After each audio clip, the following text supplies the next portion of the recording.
regarde les Disney dans l'ordre chronologique avec nos yeux d'adultes et aujourd'hui on fait Qui veut la peau de Roger Rabbit? Tu vois que les choses ne vont pas si mal que ça.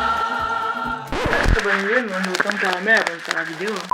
Eh ben on peut dire que ça change des Disney traditionnels. Hein. Ah bah ça c'est clair. Est-ce que ça en est vraiment un? Justement, on s'est demandé si on devait le mettre dans la liste. Ouais, en fait, on a fait notre liste là jusqu'à la fin des temps, donc soyez prêts, restez. Il y a tout dedans. Et celui-là est quand même produit par Disney. Oui. Juste par un studio un petit peu indépendant qui s'appelle, je vérifie pour pas dire de bêtises, Touchstone Pictures. Un sous-label, un sous-studio de Walt Disney Studios, donc ça fait quand même partie de Walt Disney Studios. Juste, ils voulaient faire des dessins animés et des films à destination plus des adultes. Oui, en plus, Robert Zemeckis, c'est celui qui a fait notamment Retour vers le futur et Forrest Gump. Un de mes films pas préf. Un studio créé plus pour faire des films adultes, ah bah on confirme. Ah bah ça se sent. Non mais ça se sent dans tous les sens du terme. Dialogue, l'image, le rapport aux femmes. Alors c'est pour les adultes, mais c'est aussi très offensant. Hein. Il y a aussi un énorme rapport au sexe. Ouais, au sexe, à l'alcool, à la cigarette, les dialogues ils sont hyper crus. Enfin, c'est clair qu'on n'est pas dans le Disney pour enfants. En fait, c'est super drôle parce qu'il y a tous les personnages Disney, mais pas que, parce qu'en fait, Robert Zemeckis lui-même, il disait en fait que son personnage de Roger Rabbit est un mélange de tous les studios de l'époque, donc la Warner, les Disney et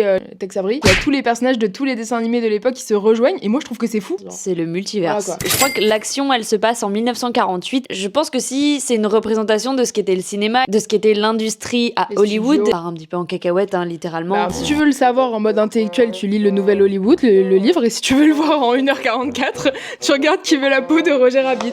Techniquement, c'est quand même chouette et c'est hyper bien fait. Il y a toutes les petites touches Disney, ça fait écho pas mal à Fantasia. Il y a cette envie d'imaginer qu'on tourne les dessins animés de la même manière qu'on tourne les films. Et en même temps, on voit que c'est un réalisateur assez amoureux du cinéma qui le fait, parce qu'en fait, il fait aussi plein de références. Par exemple, à un moment, il y a Betty Boop qui est en noir et blanc, et elle dit bah oui, depuis que les toons, enfin depuis que les dessins animés sont passés en couleur, je suis beaucoup moins sollicitée. Et ça, c'est la réelle histoire des acteurs et actrices, du muet au sonore. Après, petit bémol quand même pour le sexisme et le rapport aux femmes, qui franchement, moi, ça m'a vraiment un peu gâché le film. Mais peut-être que c'est aussi une critique un peu de ça dans le fond. Et le prochain, ça va être La Petite Sirène. On On va se recommence. régaler. Retour d'une princesse, Oui. et surtout, c'est la nouvelle période. Là, ça va commencer à être vraiment ceux de notre enfance. On est bientôt On est nés, bientôt finalement. dans 10 ans quand même.